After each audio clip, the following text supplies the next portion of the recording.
Good evening and welcome to the Paranormal Lens Podcast. I'm Chad Thomas. That's Jamie Weiner. And that's Kirstin Tricano. Oh my goodness, I'm off to a great start already, and I haven't One day you'll get my name right. Probably not. Not today. And I'm sorry. See, the reverb really worked there, Jamie. It really did. So anyway, we are with Paranormal Lens with Jott-Nyx Paranormal. We're here every Tuesday night at 9:00. Always talking about some sort of paranormal thing, and this one's a little different, but I'm looking forward to it. But before we get there, Jamie, how was your week? So good. It's funny. Like I say this like every week, I guess, but like Tuesday to Tuesday goes by so fast. I don't know that anything exceptional happened, which I guess is good. No one got overly sick this week, which is fantastic given all the things that are going around. All the good stuff. So knock on something that's probably fake wood to say that all's well. Uh-huh. Don't want to jinx it. Okay, cool. Kirstin, what about you? Well, I think last week I jinxed myself by saying nothing interesting happened because yesterday was interesting for me. I somehow cut my eye, so I had to go to the ER for that. You didn't see it coming? Wait, what? You didn't see it coming? Come on. You know what? No, I did not. Obviously not. But no, that was fun. My whole right eye was nice and swollen and would not open up, so that was fun. I smell sarcasm, so okay. I think Bert's at the wrong spot. He's looking for a photography class. That's the next podcast over. But we're glad you're with us, Bert. So thank you. My week was the same as it's been. Busy with working on the Music Man at the high school. Yeah. So, yeah. I think the young one and I worked a 13-hour day yesterday. Ooh. I heard. And we were both very exhausted. Apparently, they curled up on the dog bed and fell asleep all night. Yep. So, yeah. Well, the dog's been under the weather this last couple of days, so there is someone in our house that's unwell. But okay. So of course she needed cuddles, and was more than willing and able, and actually fits on the dog bed. So the funny thing is, this morning, as I get up and get moving, I find M still there, but the dog nowhere to be found. On the bed itself, out on the couch instead. So I don't know at what point the dog gave up, but M was an intrepid caregiver all night long. So okay, well that's how that usually goes. I mean, so that or the 13 hours just wore him out completely and zonked out all night. So I'll go with the caregiver part, though. It sounds nice. Yeah. So. All right. Well, you guys ready to get started on this? We've been talking about this one since October, actually. So I'm in. It's interesting. I don't have any slides. I sorry. It's there aren't a lot of images of some of the stuff, but it's more of theory. So let's just go with it and see what happens. All right. Tonight's episode isn't about proving ghosts exist, and it isn't about debunking them. Instead, we are looking at a collision. On one side, we have the law, and the law is supposed to be cold, is supposed to be logical. It demands admissible evidence. It demands a chain of custody. It is a system built by the living, for the living. On the other side, we have belief, the things we feel in the dark, the stories mothers tell about their daughters, the panic that grips a neighborhood in the middle of the night. So tonight we explore what happens when these two worlds collide, when a courtroom, a place of fluorescent lights and dry paperwork, is forced to deal with shadows. We aren't just telling ghost stories. We're telling the stories of how the dead, even if they aren't there, can still reach out and change a verdict. So let's go back to January of 1897. Greenbrier County, West Virginia. It is a landscape of rugged hills and isolated homesteads. A young woman named Zona Heaster Shue is found at the bottom of the stairs by a neighbor's boy. Her husband, Erasmus Stribling Troutshoe, let's just call him Edward, is already there when the doctor arrives. Edward is acting the part of the grieving widower. Hey, Chad, you're fading out a little bit there. Can you lean in? What's that? Oh, is that better? Yeah. Sorry, just got Yeah. muffled. Okay. But he's acting it aggressively. Names all over again. How crazy they are. What's that? Can you say all those names again out there? No. Yeah, please. I was like, really? He has already moved the body to the bedroom. He has already dressed her in a high-collared dress and a stiff veil. And as the doctor, George Knapp, tries to examine her, Edward cradles her head. He sobs. He becomes agitated if the doctor gets too close to her neck. Dr. Knapp, perhaps wanting to avoid a scene with a grieving man, makes a fatal mistake. He lists the cause of death as everlasting faintness, which at this time period is another term for heart attack. Zona is buried, and the case is closed. But Zona's mother, Mary Jane Heaster, never liked Edward. She prayed for a sign, and according to her sworn testimony, she got one. For 4 nights, Mary Jane claimed Zona appeared in her room, not as a glowing angel, but as a cold, bright light that transformed into a woman. The spirit told her that Edward had a temper, that he had broken her neck because he didn't like the dinner she had cooked. Now here's where the gavel meets the ghost. Mary Jane doesn't go to the town gossip. She spends hours in the office of the prosecuting attorney, John Alfred Preston. She is so consistent, so specific, that Preston begins to wonder, did she see a ghost, or is her mother's intuition sensing a forensic truth? It didn't really matter because he ordered an exhumation.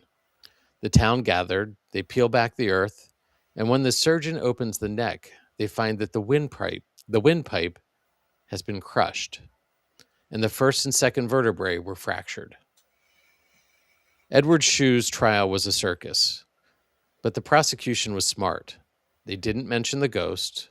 They stuck to the broken neck. But the defense, they thought they could win by making Mary Jane look insane. They asked her, "Didn't you say your daughter's ghost told you this?" They expected her to crumble, but instead, she looked at the jury and said, "I am as surely convinced that I saw her as I am that I am sitting here today." Now, the jury didn't care if it was a ghost or a mother's hunch. They saw a man who hid a broken neck, and then Edward Shue was sentenced to life. The Greenbrier case teaches us our first lesson. The law doesn't need to believe in ghosts to use the evidence they leave behind. So if Greenbrier is the success story, our next stop is the cautionary tale. In 1803, London, the Industrial Revolution is beginning, but the streets are still dark and full of folklore. Hammersmith is being haunted. Witnesses claim a tall figure in white is jumping out from behind tombstones. One woman is so frightened she reportedly dies of shock. The community forms an armed watch. Francis Smith is a 29-year-old customs officer. He's on patrol with a shotgun. He sees a figure in white, in a white jacket and white trousers in a dark lane. He shouts, "Who are you? Who are you?" But the figure keeps walking towards him. So Smith fires. The figure hits the ground, but it isn't a ghost. It's Thomas Millwood, a bricklayer, and he was wearing his white work clothes, the uniform of his trade. This case, Rex versus Smith, changed British law forever. Smith's defense was, it was an honest mistake. He said, "I didn't mean to kill a man, I meant to kill a ghost." The jury originally tried to find him guilty of manslaughter. They felt bad for him. He was just trying to help the neighborhood. But the judge had other thoughts. The judge said, "If you kill a man, it's murder, even if you think he is a spirit. The law cannot allow fear of the unknown to become a license to kill." So think about the weight of that. The law effectively told the public, your ghosts are not a valid legal reality. You are responsible for your trigger finger, no matter how scared you are. So Francis Smith was sentenced to death, though later he was pardoned. But the precedent remained. In the eyes of the court, a ghost is just a man you haven't identified yet. Now, British courts continued to reinforce that boundary with an iron fist. But as we look deeper into the legal archives, we find a case that is as mysterious as ghosts themselves. It's the case of R versus Hay from 1841. In this case, a witness walked into a courtroom and claimed that a ghost had personally identified the thief responsible for a crime. The court's reaction? There was no debate, no philosophical discussion. The court refused to hear it outright. The ruling was simple. Ghosts do not testify. Evidence must come from human observation and verifiable action, period. The supernatural was never allowed to enter the record. But here's where the story gets strange. There is actually no primary source documentation for this case available today. No fully preserved transcripts exist in the official archives. Instead, R versus Hay exists as a ghost in the law books itself, a secondary source citation. It was first cited by Thomas Starkey in A Practical Treatise of the Law on the Law of Evidence, and then later by John Pitt Taylor. In Taylor's publication, the case is paraphrased roughly as evidence of a ghost appearing to a witness and revealing the identity of a crime was rejected as inadmissible. It is the ultimate irony, a case about a ghost which itself has no physical body in legal records, yet it remains the foundation for why spirits are banned from the witness stand. This total rejection of the supernatural led to a different kind of legal strategy, the sidestep. So as we move into the 20th century, ghosts in the courtroom changes. It stops being about murder, and it starts being about money. We're going to move to Borley Rectory. For decades, this was the most haunted house in England. But look at the characters involved. You have Harry Price, a man who was half scientist, half showman. Borley never had a murder trial. Instead, it had insurance adjusters. When the house burned down in 1939, the question wasn't who did it. The question was this an insurance scam or a paranormal event? The Society for Psychical Research, the SPR, became a de facto court. They interviewed the rectors, they interviewed the maids, and they found that many of the ghosts were actually pranks that the residents had pulled or natural phenomena that the press had exaggerated. And these included bones being found, skulls being found in cabinets, all sorts of things along those lines. Borley Rectory never produced a court ruling about ghosts. What it shaped instead was legal practice, reinforcing that reputation, insurance liability, and property disputes are governed by evidence and impact, not belief. Borley shows us how the law quietly sidelined the paranormal without ever confronting it.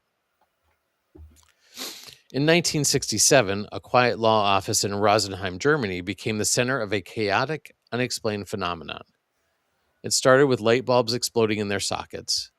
Then the phones began to ring incessantly, with no one on the other end.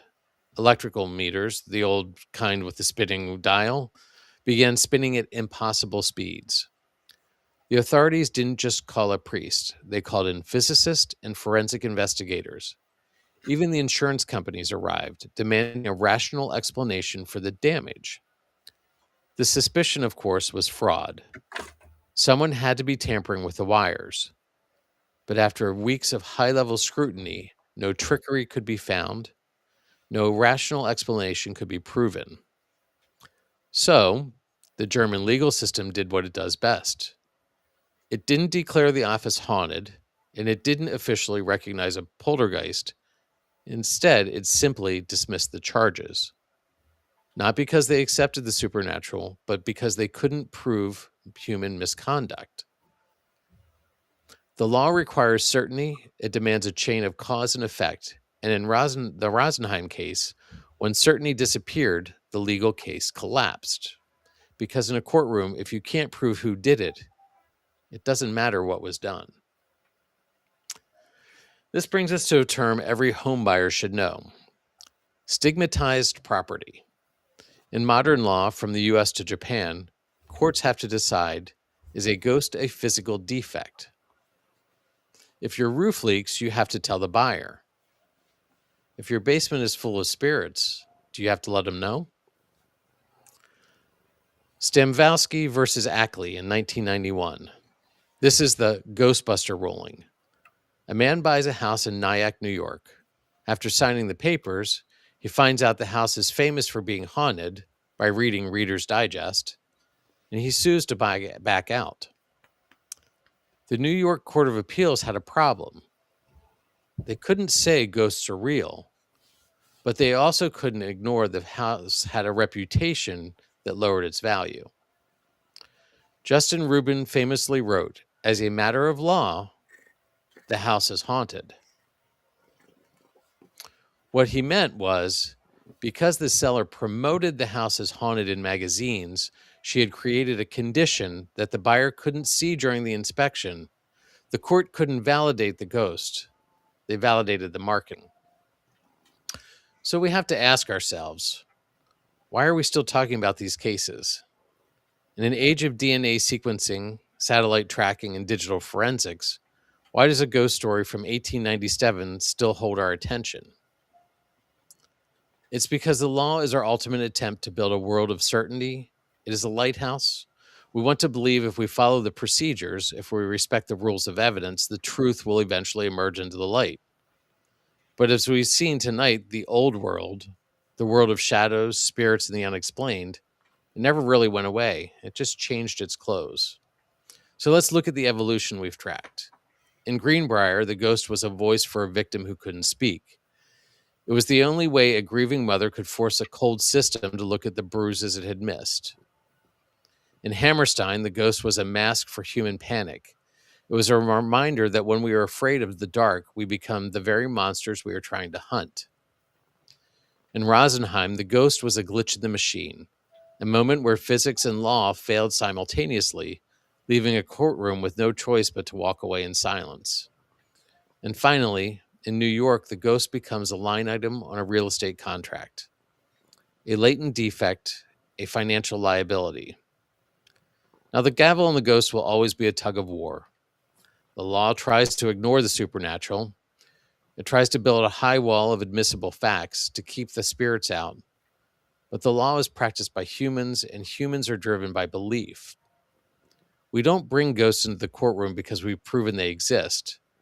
We bring them in because they represent the things the law can't always reach: our intuition, our deepest fears, and our desperate need for justice when the living have failed us. The law may be blind, but it has a very long memory. And as long as there are corners of the human experience that logic cannot illuminate, the dead will continue to have their day in court. Now, it's pretty short, but that's what I've got right now. So here are some sources. I've got mentalfloss.com /history/law/ghost-trials, home.heinonline.org, blog /2024/10 /behind the bindings 5 creepy court cases in the Law Journal Library. Jamie, as always, there's Atlas Obscura /places /Greenbrier Ghost of the Sandblack Church, and law.justia.com cases New York Appellate Division First Department. If you go there, you can track it down. There's way too many numbers and letters and dashes. And then we have www.discovery.uk.com /mysteries /the Hammerstein Ghost London's Paranormal Murder. And then www.history.extra.com /period /Victorian /Ghost Hunters Harry Price Borley Rectory Investigation. So that was a mouthful. Like I said, it was pretty short, but it brought up some interesting points. So what do you guys think? Jamie, I'm getting my thoughts together. I was ready to let you go. I know, but I'm getting my thoughts together. So I'm going to step back to the first case, the Greenbrier one. Uh-huh. I missed this. Where in the world is this? Or was this? The Greenbrier was West Virginia. Mm-hmm. Yeah. Right, and that's what I thought. So a curious thing on a personal note is I am a relative of the Shoe family, and that's Shue, I assume. Uh-huh. Okay, not the traditional shoe, like foot thing you put on your foot. So it was the name caught me there, and then the Knapp and the attorney, I believe it was, is a local name in our area or region. So Uh-huh. as well, so it's a very common name around here. So I assume I'd be closer than West Virginia, but which isn't that far from where we are in South Central Pennsylvania. So it was rather interesting. I wonder if I connect with some of my family if they have any knowledge of it in there. It's a marriage relation, not a Right. direct tie, but um, we have, and the one thing in every family that makes it all happen are cousins, right? Uh-huh. So you check in with mine and see if anybody knows anything there. There's quite a few on the shoe side, so it's very very curious. Otherwise, it's interesting. When we were going back to Whispers in the Dark over at Gretna Theater, how Mm-hmm. this kind of got started with Megan Baum, the managing director there. She just finished up her law degree recently, and we were chatting on that episode. You go back and look at it, if you're interested. But um, you know, um, she kind of spurred the thought. But you don't. There are so many things right out there that you can't pursue everything. Some things just kind of slide away, or some things you never know about. This was one I think for both of us that piqued our interest because it's different. Right. There's something here that it's not common. When it comes to the paranormal, it's usually a ghost, and it's cause and effect. Mm-hmm. Something happened to someone, and therefore there's a thing happening, an event occurring.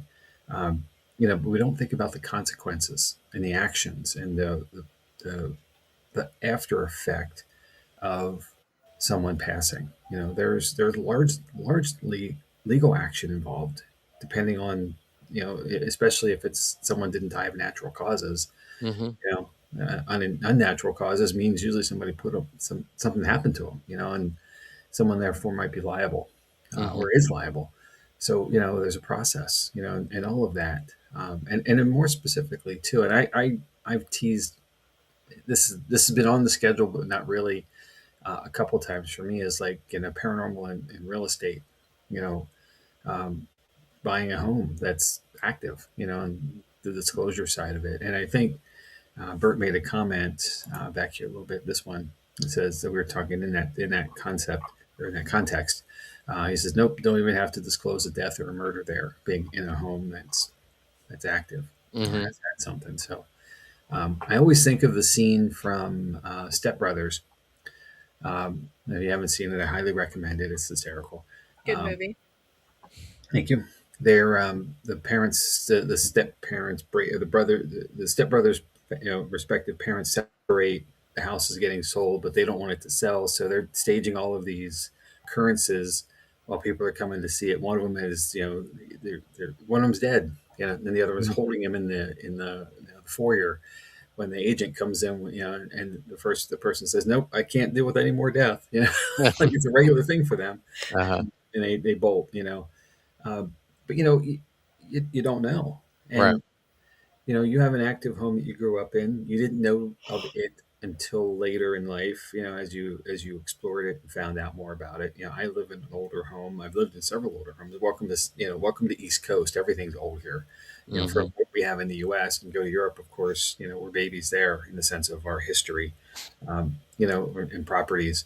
But there's got to be stuff, and the the law end of it is fascinating because there is reason for litigation, and once it makes it to the court, it's public record, and I'm sure there's more out there that's just probably not coded the right way or as Right. quick and easy to find, via Google search.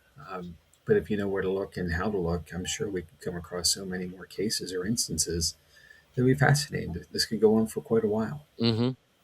And it has been going on for quite a while. Right. When do you remember when we talked about Japan, Jamie, that there, houses that were haunted, there was a whole thing about that in Japanese law, and like living in them is a specific thing, and I don't remember the details, but there was a whole section about that. Yep. I would not want to live in a haunted house in Japan. So, but other countries are okay? Is that what you're saying? Spirits in Japan are terrifying. Nothing's friendly there. Oh, but yeah, that was a good episode. Japan was interesting. I definitely say that. So we've done a few there. All right, and here's some. Oh, you go. Yeah, I got it. So Heather is an agent, and this is some actual. So she says, "You do not have to disclose, but trust me, the neighbors will fill in any potential buyers. In my experience, neighbors just can't wait to stop over and tell buyers all the gossip. And I'm sure not just about anything, it's paranormal. Everything. Yeah, I just had a 5-year anniversary in our house this past week, and I was thinking back to it the first time I met my neighbors. It was exactly that. Just first of all, they had to tell me all about the previous owners. Like in the sense of who they were, and I think they were trying to feel us out whether we were the same kind of people, which is cool, I guess, sorta. And then it was everybody else, because like I haven't had a chance to unpack a box yet. Dude, calm down. I'll meet them. Like I don't need this all to happen right now. Right? Are you sure? Party tomorrow. And well, here we are 5 years later, and I still know like the 4 people that live around me, and that's it. Right? Because that's the world we live in now, to some degree. But she's right, and the neighborhood gossip train, will make a stop at your house, and you'll hear all of the tea will be spilled, whether you want it to or not. Yep. There is no that's doubt. After the fact, though, right? That's as a buyer, you are going to get that data too late if it would be a deal breaker for you. Right. So I don't know if that's good or bad. Thinking of that now, home that I grew up in from like 2010 up to like I'd say like 2019, my mom passed away in that house, and like she was around, she made herself known, and when that house got sold, my mind went to like, who's gonna tell them that my mom is there? So I don't know if she still is, like I'm not sure, but I'm like, she liked to like knock things off in like the showers and everything. I'm like, is she still doing that? I mean, I'm like, no, that was never disclosed to them. Well, my dad's house is one of those houses that everybody knows, and if you don't know, even if you drive by and you look at it, it's one of those houses you go, that's a haunted house. Stacy had told me that. I don't remember that or not, I Jamie. remember that. Yep. But I mean, I think there's, we disclosed the ghost before some other things about that house. so anyway. Well, from a research perspective, as the researcher and the knowledge, the content expert here, the knowledge expert, what do you think? Where are you at? Where's this land for you? I mean, I think it's one of those, like, you're never going to bring ghosts into the courtroom, but you're never going to keep them out either. Like, but it's not going to be direct testimony. We can't ever, it's just like science. You can't make a ghost sit there and testify, and you may not be able to use what a ghost told you, but you can always link to it. And I think that we've proven that with the case in Greenbrier. The story is this, but you can't use a ghost as an excuse for a crime either, because you like, if you did a crime and you say the ghost made me do it, well, you you're the one who either stole the thing, you pulled the trigger, it's going to come back to you. Or you think you were trying to kill a ghost and you actually killed a person. Right. Like the one case. Right. Yeah. So, I mean, I think it's interesting. Again, like I said, I don't think you're not going to pull them in 100%, but you're not going to keep them out 100%. And it has, these things have formed the way law is looked at. Some of these old cases, I found it interesting that the case that has the most pull, saying that, you can't use a ghost to testify, they don't have proof that ever happened. It's you've just got somebody's story that it happened. Right. So it's interesting. It is. And what's like, there's the lack of physical evidence, becomes the challenge, right? Mm-hmm. So therefore, is it admissible? And hearsay really isn't. That's usually something that's stricken. So, I've watched enough episodes of Matlock to know that back in the day, with the new version, the old version, all these court dramas, shows you watch, you kind of get a feel for, and trusting that that's actual, because I'm not I have no legal training, so I don't get to hang out in courtrooms. I don't want to. I've never been prosecuted or a defendant, so to trial. So I trust that what's being presented to me in the entertainment world is based on some truth and some physical actual things, but you realize that certain things probably will never make it, but you can still paint pictures around it, Right. And I think that's where you're going with this. Mm-hmm. And then that really, I guess it depends if it's a jury of peers or if it's just a judge. It's the lean then of that body that you're presenting to, where they want to go with it or what they'll take for it, from it. It's Right. fascinating, because that's the crapshoot of all of it, right? Right.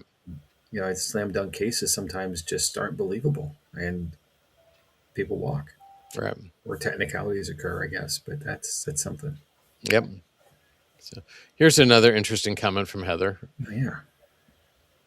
We had a house that was selling, and the husband murdered the wife in it. We had it under contract 3 times, and 3 times during inspections, the neighbor came over and told the buyers. We lost all 3 deals. We had to go to the neighbor and tell them that if he didn't stop, we would rent it out to the worst people we could find. He was costing us thousands of dollars. Oof.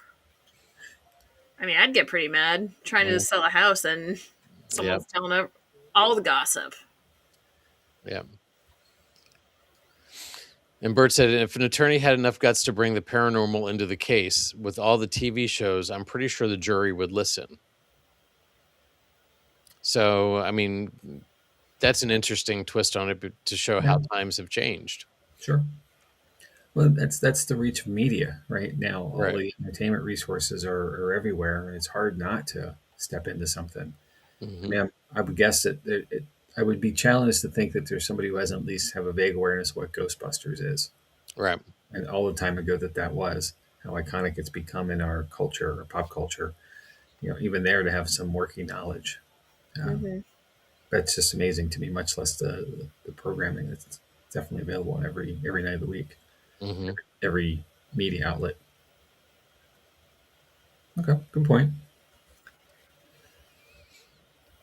So, yeah. Kirstin, do you have any thoughts? You were trying to pull everything together. Right. I mean, I can't imagine how you can use a ghost in the courtroom.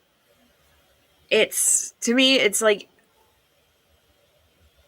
okay, the first one, the Greenbrier, where it was very much, if the mother would have stumbled through that, they could have been like, okay, she's insane. But the fact that she was so confident, it's still like, how can you prove her wrong now? Right. She's so confident and certain about it. I feel like it's like it could be like, either it's going to go really well or it's going to go really wrong. Mm-hmm.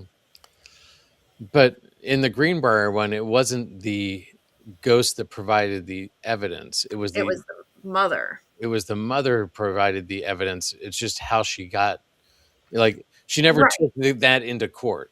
Like, the evidence was just presented in court. And they could have just continued to go, oh, she's just insane. Right. It was the prosecuting attorney who forced the exhumation and relooked at the facts. Mm-hmm. So, but again, that probably goes back to the doctor not doing his due diligence at the beginning of the process. So, Yeah. So yeah. So any other thoughts on that? Good, thank you. That's good. It's a really interesting topic. Mm-hmm. So yeah, I want to thank Megan for bringing it up to us, and hopefully she sees it and gives us some feedback and see if there's any. Because I know she said this actually came up in one of her law classes, and it'd be interesting to see if it was one of these or if there's something that I completely missed. So I'd be interested to see if there are more like smaller stories about cases like this. when I was looking for things, there was a lot of things, but it didn't tie into actual court cases. It was just weird, like, side shoots. Gotcha. So, but I don't know even how to explain it, but it just didn't tie into actual court or law, or they were trying to twist things to make it fit. Gotcha. So cool. So if you guys don't have anything else, should we move on to what's coming up next? Yeah. Sure. Okay. Well, I know the person presenting tonight isn't going to stumble over this first thing, so go ahead, Jamie. Yeah, so this is me, actually, so I will. Next week's episode will be the glowing people of Barranca de Badajoz, which is in the Canary Islands, which is in the territory of the country of Spain. So we're going worldly out to the mid-Atlantic next week, and it's an interesting graphic you've provided there, sir. It's I like it. somewhat of a beam me up Scotty Star Trek thing going on. I don't Uh-huh. know, but cool. Yeah, it's kind of the spirit of it, pun intended. So more to come next week. Hope you tune in. Okay. And after that, on the 3rd of February, Kirstin's going to tackle the man, the myth, the Mothman. Coming back around to chat on the 10th, elemental echoes, ancient forces, and modern encounters. And after that, between river and legend, the legend of the Loveland Frogman. Thanks for not using that other tag before, sir.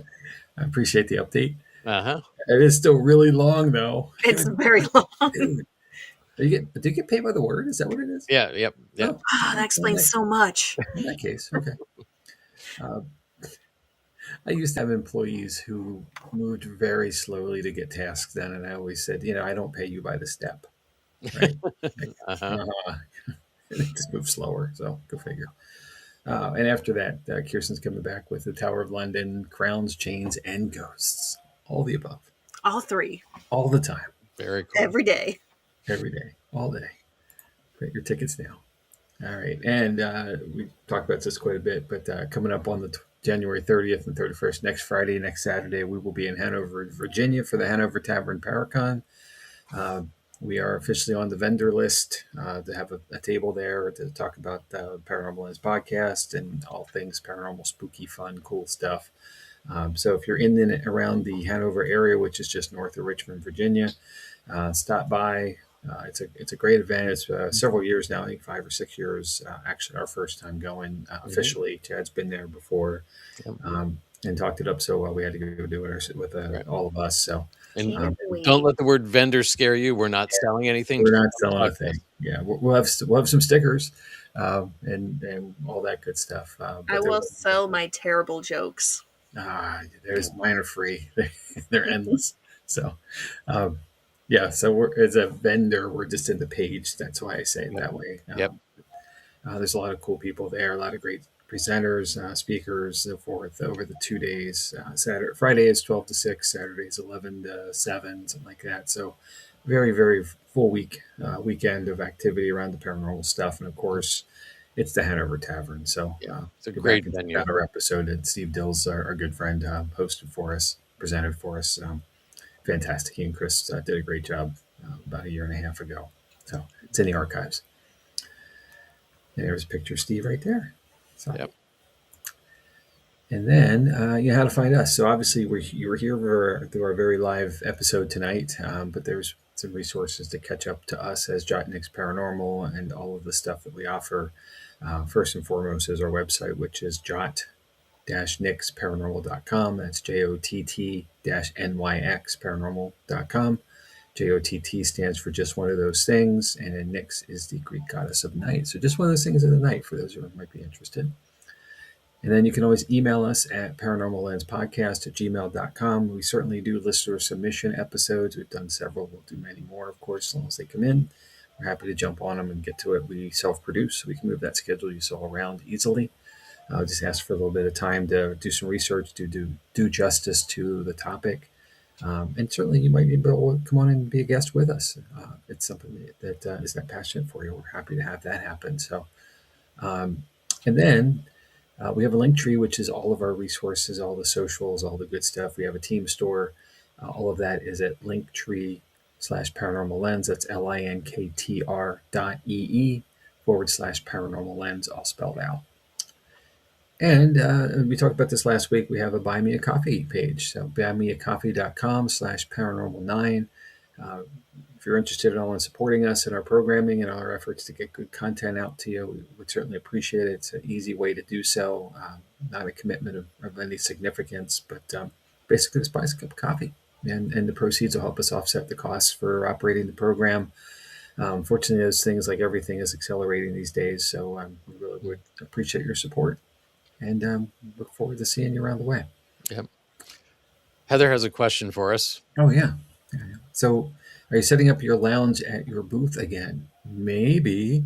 I haven't gotten a commitment to the size of our booth yet, our space, but if at all possible, yes. For what that means is we did the Crescent Paracon in Crescent, PA this past summer. And we had some love seats, pop-up love seats set up, and we tend to lounge. We get folks come in, we ask them about their paranormal experience, what brings them to the paranormal, their story essentially, and we got quite a lot of feedback. Really cool how people open up. Everybody's got a story of some kind or some reason for being interested, and it didn't hurt. I joke about this a lot, I guess. It didn't hurt that we were right next to the food truck and we had a place for people to sit down.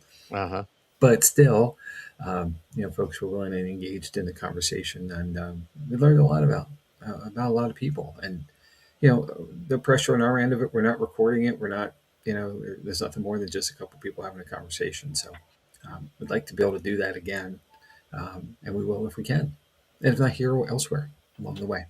Yep. That's another entry point too. Is just tell us your story. Drop us a line. Let us know how you got connected to the paranormal, how you found us. We're certainly all in. So, Everett's got a comment about with a heater because it's January. We're indoors on this one, so. Oh, thank God. We are, but it is an old carriage house. It is that. So. Yeah. And I will tell you, the last time I was down there, it did snow. Yeah, being right. In Virginia, it was a messy day, and I drove down and back in the same day, and it was a day, but it was a great day. So, well, Chad, I'm going to tell you something that you should know, and you're going to experience it this next week, is that Virginia is more fun when you sleep over. Yeah. So, and then Hanover is more fun when you sleep over. So, we don't have to worry about the travel back and forth in the same day, at least. So. Yep, this is true. So it's all right. The apartment may be haunted. It's okay. See, here's a market. Go back to this. Here's a marketing ploy, right? So as things are, these shared spaces like VRBOs or Airbnbs, whatever. There's a lot of different ways of connecting to a shared, rental space. I think somebody's missing the mark if they're not saying their place is haunted, because there's people like us out there going around to different venues, and spaces and places. I mean, there's haunted places everywhere that you can go to. And when you do, you got to stay somewhere while you're out. We did this. Chad, you and I and the Lynches stayed together when we went to Tala, Trent Allegheny Lunatic Asylum. It wasn't marketed as a haunted home, but if it was, how much cooler would that have been? Well, Jamie, there is a website called bookahauntedhouse.com.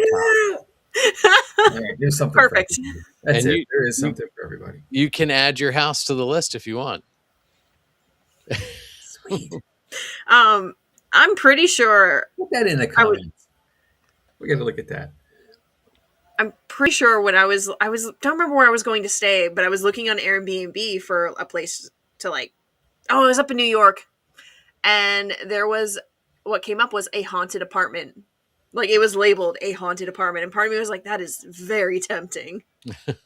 It was just $400 a night. There are none listed in Pennsylvania right now, though. We can change that. All right, fine. But yeah. All right. Well, Pennsylvanians, if you're out there listening and you got a place, there you go. Yep. Start putting your houses up. So there's your side hustle. I was gonna say, if this didn't exist, Jamie, we could have made it happen. We could have figured out a way. We want to stay in your haunted house. So actually, we do. So hey, let us know. I would. So we'll investigate it. Yep. Heather had a comment. If we do set up our lounge, we should do a show on all the stories you were told, as long as we get names in there's permission to use their names and stuff. Yeah. Wow, that'd be so cool. Yeah, that crossed my mind as well, and then it's just we got to figure out the liability of it and the release side of it. But yeah, I agree. You're gonna have to work on the release form, Jamie. Start typing. I'll get my crack legal team on it. Here we go. See, it's right back to the legal episode. Is that your dog? Is he the legal team? Yeah, pretty much. Perfect. Still sniff it out. Perfect. See, free jokes, folks. Free jokes. That's what we're selling. All weekend, huh? You guys are stuck with me. It's going to be great. I can bring the book that Alex was given that is 101 Terrible Dad Jokes. Well, it's official. He's a dad. So he is. It's going to happen. Yeah. So, all right. Well, any other thoughts before we wrap this up? I know it's a little early, but, some nights it's just got to be that way. All's well. Yeah. Thanks, Jed. Again, this was a fun topic. And really, I liked it. Very cool. Sometimes the ones that you don't think, well, we say this a lot too. There it is. First, yeah, they're not free. We pay the price. Yeah. Fair enough. No such thing as free. No. Sometimes when you have it, I've done this. I know you've done it before too. We have a topic we feel won't go very long. It winds up being forever. Mm-hmm. And some, when we're researching them, it feels like this is going to go on forever, and it's a short one, right? A shortish one. I think it's important that every story has its line of conversation and its lifespan. Mm-hmm. And some are long, some are short. It's the conversation that comes after, that continues this. So, folks, if you're out there and it mean that you've got a connection to all of this in some way, or any of this in some way, share it with someone else. Keep the conversation going. Mm-hmm. And that's really what the community is all about, just sharing and engaging, and that's the point of us asking about folks' journey in the paranormal. It's not we're not trying to oh yeah, I did that too. It's not a one-up thing. It's an expansion, an extension of all of us, and how far we have, and how deep and wide the community really is putting us together. So look forward to seeing you out there. Yeah. So. All right. Well, on that note, we'll wrap this up and prep for next week. Jamie, you're going to be on the spot next week, so I'm looking forward to that one too. Yeah. So, from whispered hauntings to written verdicts, the line between belief and evidence can be razor thin. So, until next week, stay alert, stay respectful, and stay curious. Good night, everybody.